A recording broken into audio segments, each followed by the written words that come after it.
Meu caro espectador, de novo estamos com Profissão Cultura, um programa que não só fala sobre o que se faz de cultura em São Carlos e região, mas um programa que preserva, divulga aquilo que de melhor se faz em toda a nossa região, ok? E falando em coisas boas, em coisas bem feitas, eu estou com a grata companhia do Luiz Barbano, que é um companheiro já de longa data, é um homem de cultura na acepção do termo, fotógrafo, homem de teatro e escritor também. Barbano, obrigado por ter vindo. Um prazer. Obrigado pelo convite. Vamos perguntar a respeito das suas origens. Você é de São Carlos? Sou são carlense já há 57 anos. Eu nasci em São Carlos, num bairro que é um dos mais tradicionais de São Carlos hoje, que é Vila Prado. Ok. Passei toda a minha infância na Vila Prado e só depois que eu me casei que eu mudei de bairro. Então eu tenho toda a minha história cultural, basicamente, de formação de um bairro italiano, né, que é Vila Prado. Exato. E nesse bairro italiano, festas, convivência com os vizinhos, como é que era isso? Era um pouco diferente do que é hoje, né? Todo mundo sabe que a vida hoje em dia está bem tumultuada, a juventude tem uma outra forma de se divertir. No meu tempo de criança, as festas populares eram muito efusivas, né? Muito divertidas, muito frequentadas pela população do bairro. Hoje a gente tem muito pouca atividade cultural, muitas festas populares acontecendo nos bairros. Então, no meu tempo de jovem, de criança, isso era uma coisa muito mais comum. Então a gente tinha naquela época muitos circos que apareciam nos bairros, nas periferias, e mesmo nos bairros como Vila Prado, Vila Neri, havia muita atividade cultural nesse sentido de diversão. Quermesses, bairros, circos, né? Festas populares mesmo, né? Atividades que remetiam àquela brincadeira do circo, a brincadeira da quermesse, do parquinho. Isso era muito comum. Minha infância foi muito recheada, muito rica dessa atividade tão comum em cidades do interior ainda, muito pequenas, que acontece em algumas cidades uma atividade nesse sentido um pouco mais massificado do que é hoje nas cidades que já do porte de São Carlos, que é de médio para grande. Então era diferente. Hoje você vê o jovem, ele se diverte muito com a internet, ele tem uma diversão solitária às vezes, dentro dos seus quartos, nos seus aparelhinhos. E a gente, se quisesse se divertir um pouco naquela época, tinha que sair para a rua mesmo, né? Brincar com a criançada na rua, nos parquinhos, nos circos, nos cinemas. Então era um pouquinho diferente, mas era uma atividade, uma vivência muito rica. Certo. A sua vivência cultural tem muito a ver com isso? Ou você se tornou um homem de teatro, você se tornou um fotógrafo diletante, mas um bom fotógrafo, eu garanto para vocês. Isso aí começou por conta dessa vida comunitária ou você acha que os fatores são outros? Talvez seja um pouco de tudo, mas eu acho que basicamente é por uma busca de identidade com as coisas. Nós tínhamos poucas referências, poucas oportunidades, né? As pessoas de minha geração tiveram poucas oportunidades. Então a gente corria atrás dessas oportunidades. E a gente tinha que fazer as coisas acontecer. Hoje também é assim, nada acontece por acaso, você tem que correr atrás do seu sonho, tentar realizar, você soa muito, você trabalha bastante. Naquela época era um pouco mais difícil, porque você não tinha assim, as oportunidades. Então, as coisas iam acontecendo, você achava interessante e corria atrás delas. A parte cultural, ela te dava assim, referências do que podia ser feito. Por exemplo, no circo você via aquelas atividades circenses, palhaços, já via um pouco da dramaturgia.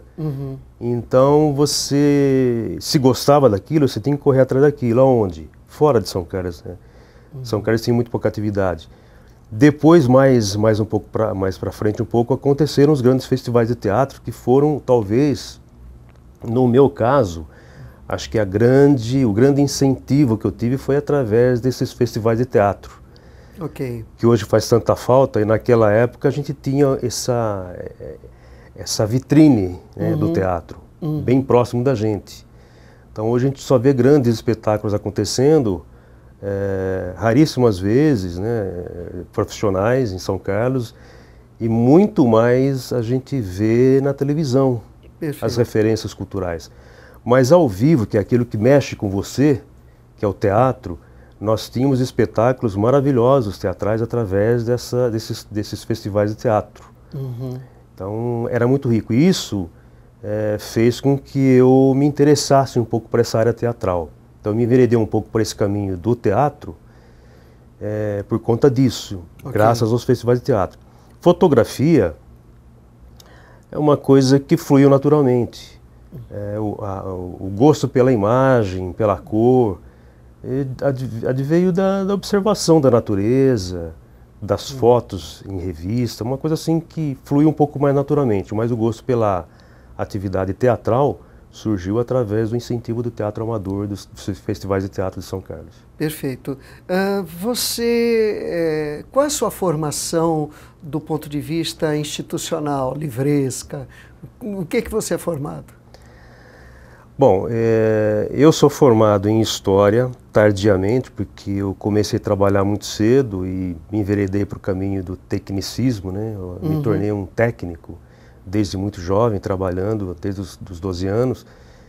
E só fui me formar mesmo em História aos 47 anos, quando eu já estava com uma situação financeira um pouco mais estabilizada.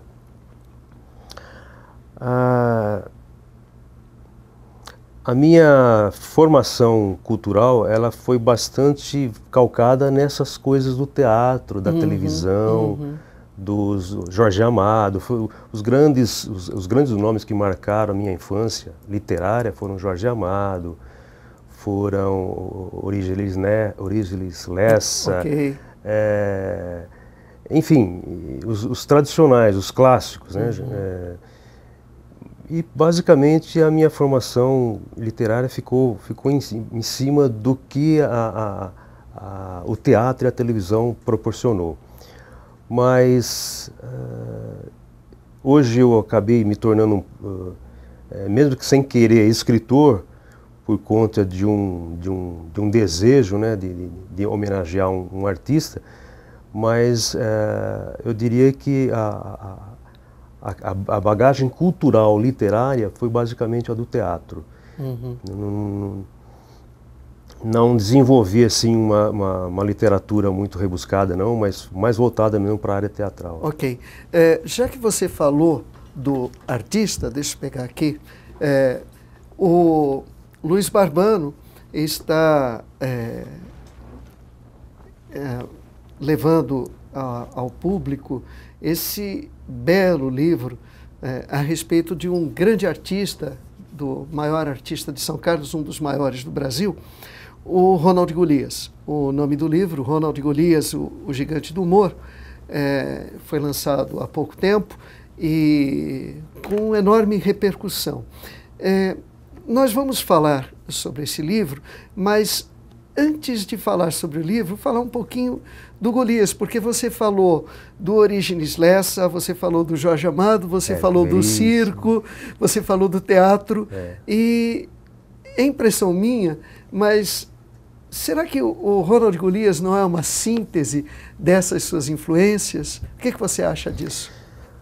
Sim, eu tenho uma identidade muito grande, me identifico muito com o Ronald Golias, primeiro porque ele era um são carlense, né? Então é interessante como a gente se identifica com o artista quando ele é conterrâneo, né? Você se sente um pouco mais próximo do artista. Né? O próprio Orígenes Lessa, ele nasceu numa cidade a menos de 200 quilômetros daqui. Ele tem algo desse interior. Isso. Continue. E Golias é uma referência cultural minha, né? Nós crescemos vendo e ouvindo falar de Ronald Golias. Família Trapo foi um dos ícones, um dos marcos da televisão brasileira, considerado o primeiro sitcom, né? Sim. Que deu origem depois a tantos outros e que também fizeram sucesso. Mas a Família Trapo foi um marco da televisão, em que acho que talvez tenha sido o maior destaque de Ronald Golias, o que projetou ele de fato, né? Como um grande ator cômico, foi Praça da Alegria e Família Trapo. Então, a gente cresce tendo algumas referências culturais na literatura, no teatro, no cinema e no humor. O Ronald Golias era uma grande referência. A princípio, eu comecei a gostar de Ronald Golias e depois eu descobri que ele era são carlense. Porque a gente, quando criança, a gente não tem essas percepções. De repente você se dá conta de que ele era de São Carlos. Aí a identidade se torna um pouco mais próxima com o artista. Agora, baseado no que você falou, realmente, eu acho que o Ronald Golias tem uma influência muito grande na minha formação, até o gosto, talvez, pelo teatro também. Não só a questão do Festival de Teatro Amador, mas eu não tenho uma lembrança muito firme nesse sentido, mas eu não me lembro se eu comecei a gostar de teatro depois que eu comecei a gostar de Ronald Golias ou vice-versa. Okay. Né? Enfim, talvez o fato de gostar de Ronald Golias me levou um pouco mais próximo da vivência da televisão, do teatro, do que era a vida artística, né? Eu vou lhe confessar uma coisa. Nesse programa, Família Trapo, o Ronald Golias dizia muito para você. Claro, ele me influenciou também, eu sou 2 anos mais velho que você, então nós temos mais ou menos o mesmo universo da criação, né? A parte inicial da vida nossa foi assemelhada. E eu, por morar no litoral, eu tinha uma identificação muito grande com o Jô Soares, que era o mordomo, o Gordon. Então, naquele sitcom, e depois do intervalo nós vamos conversar um pouco mais a respeito disso, naquele sitcom estavam elencadas todas as realidades culturais mais poderosas do Brasil. O imigrante, o Otelo Zeloni, o Ronald Golias, que é o homem do interior de São Paulo e que tem sua origem talvez em outros grandes criadores e humoristas daqui de São Carlos mesmo, do cinema, de décadas anteriores. Mas nós vamos falar disso daqui a pouquinho. Por favor, volte com a gente daqui a pouco. Nós estaremos aqui esperando por você.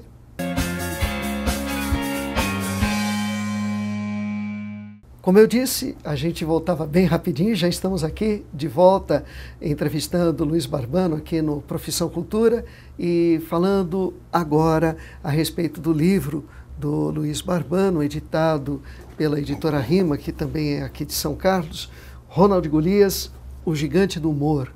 Esse livro eu recomendo, está muito interessante. Ok? Nós estávamos dizendo que, do ponto de vista da demonstração daquilo que era a sociedade brasileira na transição dos anos 60, começo dos anos 70, nós tínhamos nesse Família Trapo um retrato do Brasil. Esse Ronald Golias da Família Trapo, você, sim, um artista é difícil de defini-lo completamente, mas o que você nos contaria a respeito do Ronald Golias da Família Trapo? O Ronald Golias é aquele tipo que era o cunhado, né, que infernizava o italiano, né? Na verdade, o Ronald Golias ele é o protótipo do cidadão brasileiro, é aquele cara que gosta de se divertir, né? Sem muita sofisticação, ele se diverte com pouca coisa. O próprio Golias definia o Bronco da seguinte forma: o Bronco é aquele cara que é convidado por uma festa, ele aceita, é o primeiro a chegar, o último a sair, conversa com todo mundo, não tem indiferença com ninguém. Tá? E é esse o tipo, o brasileiro ele é assim, né? Ele é praticamente o Pacífico e o Bronco são personagens que representam bem a alma do brasileiro, ou seja, aquelas pessoas que têm a sua alma simples, né? E gosta de se divertir com simplicidade. Mas também tem aquela malandragem que o brasileiro gosta de aplicar para se dar bem. E o Bronco era muito isso, né? Principalmente o Bronco, né? O Pacífico já era aquele brasileiro mais brincalhão, meio crianção, mas o Pacífico ele tem um pouco da malandragem do brasileiro. Né? Então o Bronco é, na síntese, não o malandro carioca, mas o malandro do interior. Né? Que procura de todas as formas se dar bem, se divertir à custa dos outros também, né? Então é o tipo do fanfarrão que gosta de aplicar pequenos golpes para se dar bem. Então mas é um cara divertido, é um cara que ele não faz com a intenção de prejudicar ninguém. Ele quer se dar bem, a única coisa que ele faz é isso. E o Bronco da família Trapo, eu acho que ele foi o personagem do humor que mais marcou a televisão brasileira. Eu imagino que sim. Porque a gente vê, no humor internacional, eu tenho o Carlitos como aquela figura. Quando eu penso no humor internacional, eu lembro de Carlitos. Okay. Quando eu falo de humor brasileiro, eu tenho isso em mente, é Bronco da família Trapo. Eu não sei se é uma coisa que marcou muito a minha geração, mas se é uma coisa que é característica mesmo, né, de um personagem que ele perpassa por um período, ele deixa a sua marca e aquilo fixa na memória da gente e a gente acaba levando isso pro resto da vida. Ou seja, uma referência do humor para mim, brasileiro, não que não tenha outros, mas a primeira pessoa que eu lembro é o Bronco. Talvez porque ele abrangeu um período da minha formação cultural que marcou bastante esse personagem. Mas eu imagino que ele é uma referência do humor. Ok. Você falou do Pacífico, isso nos remete à Praça da Alegria. A Praça da Alegria, ela é a ação do Ronald Golias num período de maturidade, e nesse período de maturidade, além do fato do Ronald Golias mostrar essa maturidade do ponto de vista de atuação, ele também encontrou ali um grande amigo, né, que produzia a Praça da Alegria. Você pode contar para a gente um pouco dessa vivência do Golias nesse programa e das suas relações com os Nóbrega? O Ronald Golias, ele começou, na verdade, quando ele começou a carreira artística, ele começou na Rádio Cultura fazendo teledrama. Não era humor ainda. Mas tudo que ele fazia com o teledrama acaba virando... todo personagem que ele fazia no teledrama, ele jogava um pouquinho do humor, que era característico do Ronald Golias. E aí as pessoas começaram a perceber que ele dava para o humor mesmo, não era, tinha que explorar mais o lado humorístico do Golias. Tá? E aí ele começou a enveredar mais para o humorismo, até que o Manuel de Nóbrega, que fazia um programa na Rádio Nacional de São Paulo, chamado Programa Manuel de Nóbrega, que também era do mesmo dono, né? A Rádio Nacional de São Paulo e a Rádio Cultura era do mesmo dono, do Vitor Costa. O Manuel de Nóbrega começou a se interessar pelo trabalho cômico de Ronald Golias e viu naquele humorista, naquele comediante, um potencial muito grande. E falou, eu vou laçar esse cara para o meu programa, vou levar ele para o meu programa. O Manuel de Nóbrega tinha essa característica, ele era uma pessoa que ele conseguia garimpar talentos do humor. O Manuel de Nóbrega viveu muito pouco, mas ele deixou esse legado, né? Ele deixou para a televisão e para o rádio muitos nomes, não só no humor, mas alguns cantores da época que foram projetados por Manuel, revelados por Manuel de Nóbrega. E aí ele trouxe o Golias para o programa Manuel de Nóbrega, e logo a seguir o dono da TV Paulista, o dono da Rádio Cultura e da Rádio Nacional, que era o Vitor Costa, montou uma emissora chamada TV Paulista, né? E aí apareceu o grande programa que levou o Golias para o estrelato de verdade, que foi a Praça da Alegria. Na Praça da Alegria, o Golias já estava começando a desenvolver a seu lado mais profissional. Já estava começando a desenvolver-se artisticamente. E Manuel de Nóbrega e Carlos Alberto de Nóbrega foram os grandes incentivadores de Golias. O Carlos Alberto de Nóbrega, quando o Golias assinou contrato na Rádio Nacional com o Manuel de Nóbrega, para trabalhar no programa do Manuel de Nóbrega, o Carlos Alberto de Nóbrega havia assinado uma semana antes. E eles eram os dois artistas mais jovens da rádio. E desenvolveram uma amizade muito grande, uma afinidade muito grande por serem os mais jovens. E como o Carlos Alberto de Nóbrega não tinha irmão, transformou o Golias como seu irmão, né? Então, até o final da vida, foi uma amizade que perpassou o caminho da amizade propriamente dita e se tornaram verdadeiros irmãos, né? E graças ao Manuel de Nóbrega e a Carlos Alberto de Nóbrega, o Golias então começou a se desenvolver como cômico de grande valor que ele era, e realizou grandes trabalhos, grandes programas. Daí eles foram levados para outras emissoras, para outro estado, no caso do Rio de Janeiro, através da TV Rio. Foram Manuel de Nóbrega, Carlos Alberto de Nóbrega e Ronald Golias apresentar a Praça da Alegria na TV Rio.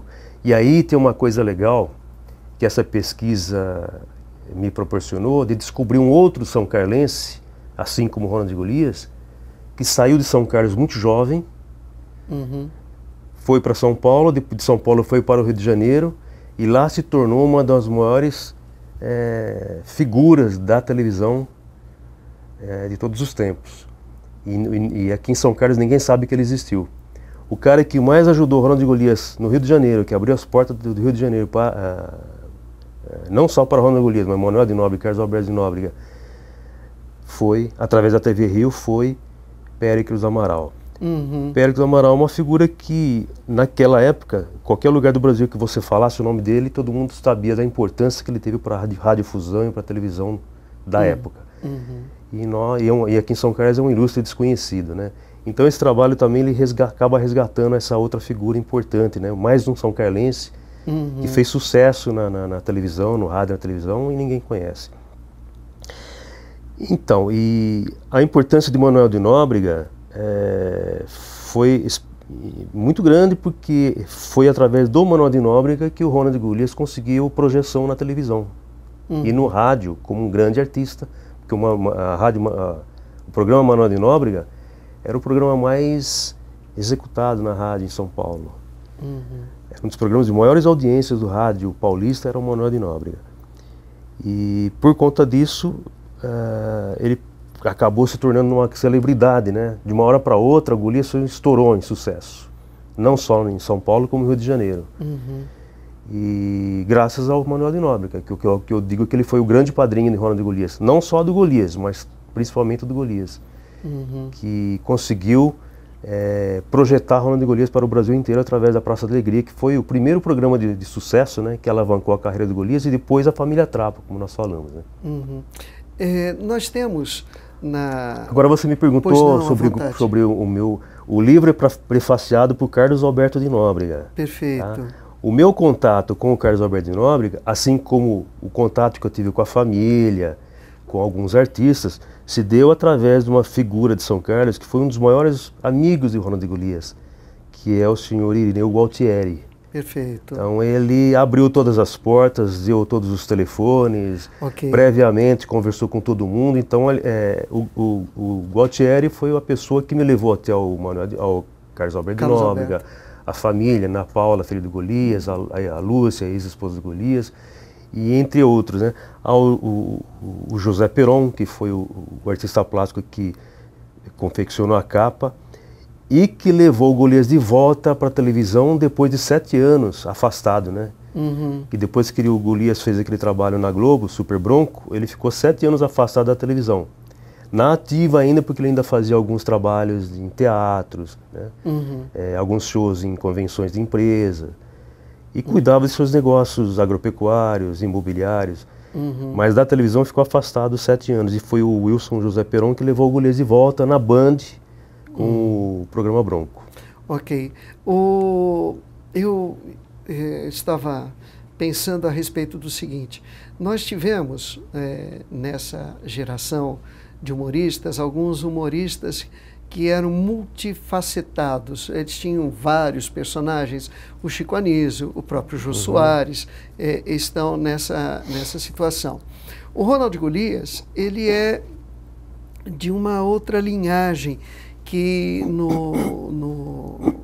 na telenovela talvez seja personificada pelo Lima Duarte.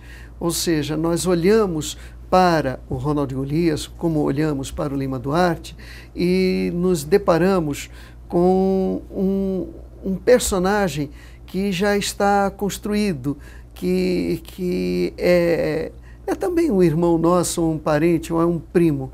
O Ronald Golias, na vida real, ele era parecido com o Bronco? Muito, muito, muito. O Bronco e o Pacífico se confundiam com o que era o Ronald Golias na vida real. Né? O Golias, você falou do multifacetado, do artista multifacetado, que é o que se fala muito hoje em dia, né? Que o artista tem que cantar, dançar, fazer várias atividades. O Golias, há mais de 50 anos, já era um artista assim. Sim. Porque ele cantou, dançou, ele apresentou programa, ele cantou, ele dançou, tocou instrumentos, fez drama, fez comédia, fez cinema, fez televisão, né? Ele fez 9 filmes, gravou 14 discos. Enfim, ele já era um artista multifacetado na época. Então, acho que o personagem que mais personifica o Ronald Golias, cidadão, é o Pacífico. Até na forma de vestir. O Golias, quando ele não estava representando nenhum personagem, não estava na sua vida de cidadão, Ronald Golias, em casa, passeando na rua, ou andando pelas ruas de São Carlos, ele gostava de usar... Na verdade, aqui em São Carlos ele não gostava de usar nada, ele andava de shorts pelas ruas, né? Chinelo, shorts, no máximo. Mas quando ele, em São Paulo, que ele andava normalmente, ele andava sempre com aquele bonezinho, a roupa vermelha e uma calça. Então, eu acho que o Golias era o Pacífico sempre. Né? Ele era uma figura assim, muito excêntrica, de uma excentricidade absurda, grande, né? Muitas manias e extremamente generosa. Um cara humano, incrível. Eu fiquei muito impressionado com a visão que esse comediante tinha de mundo, a forma como ele tratava as pessoas. E o Zelone costumava dizer que ele nunca sabia quando era o personagem, quando era o Ronald Golias, porque eles estavam sempre se confundindo. Então, o Golias, na verdade, ele sempre foi seus personagens. De alguma forma, ele sempre representou na vida real um pouco de seus personagens. E olha que ele era um cômico de cara limpa, né? Ele não usava máscaras, não usava pouquíssimos elementos, né? Mas no final da vida, incentivado pelo Ronald Golias, pelo Silvio Santos, é que ele começou a fazer alguns personagens mais travestidos, né? Para se diferenciar um pouco, como a Isolda, né? Aquela personagem feminina, com peruca, roupa. E o próprio Bartolomeu Guimarães, que ele explorou mais no final da vida, né? Embora é um personagem que tenha surgido lá atrás, no começo da carreira também. Mas, enfim, o Golias, ele era seus próprios personagens. De uma forma ou de outra, ele sempre viveu na vida real um pouco de seus personagens. Principalmente o Bronco e o Pacífico. Ok. Nós poderíamos passar horas e horas falando de Ronald Golias, mas o nosso programa tem um limitante de tempo, nós estamos chegando ao final do programa. Agradeço imensamente, Luiz Barbano, pela exposição e pelo livro maravilhoso que eu convido todos a conhecer. Olha, é fundamental ver, ler o nosso Ronald Golias, o gigante do humor, ok? Agradeço imensamente a participação de vocês. Por favor, usem os telefones da TVE para indicar quem que vocês gostariam de ver aqui entrevistado no Profissão Cultura. A gente volta em breve e fiquem com o nosso carinho. Obrigado.